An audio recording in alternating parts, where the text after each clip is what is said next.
My boyfriend belonged to the untouchables among the capital's elite, with a family fortune worth tens of billions. To test me, he spent 7 years never buying me a single gift, never spending a cent on me. Even a stop at a convenience store for condoms had to be split down the middle. Then, my mother fell critically ill. I borrowed from every friend and relative I could, but I was still $2,000 short to cover the surgery fees.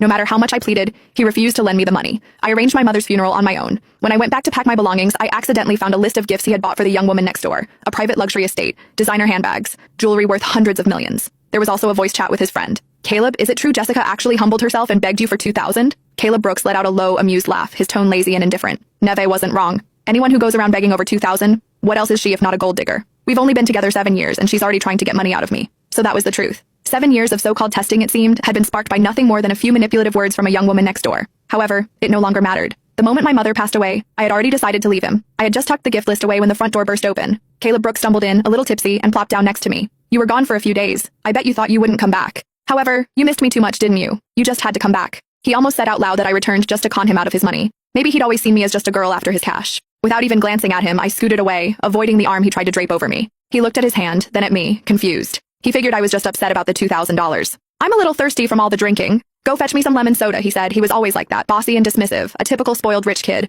However, when he first pursued me 7 years ago, he pretended to be poor. He had me completely fooled. Jess, I've got nothing, and I can't promise you a future. However, we can work hard and make a good life together. I believed his honest face back then and agreed. I needed money, but I could get by on my own hard work. I was touched by his promise to work hard together. However, the longer we were together, the more I realized that he was not like everyone else. He would turn his nose up at anything cheap. He would make me do things that he could easily do himself. It all clicked when I saw him step out of a fancy car and into a swanky club, treated like a star. That was when I knew our relationship was built on lies. He was always afraid that I was just after his money. Caleb spoke up again, snapping me back to the present. If you need money in the future, just ask me. Don't use your mom's sickness as an excuse. You're not scared of getting what's coming to you, huh? His words seemed so silly to me now. I looked up at him with an icy stare. Would you actually give me the money if I asked? He paused, looking unsure for a moment. However then, as if proving a point, he gave me a mocking glance. Neve was right. You're only with me for my cash.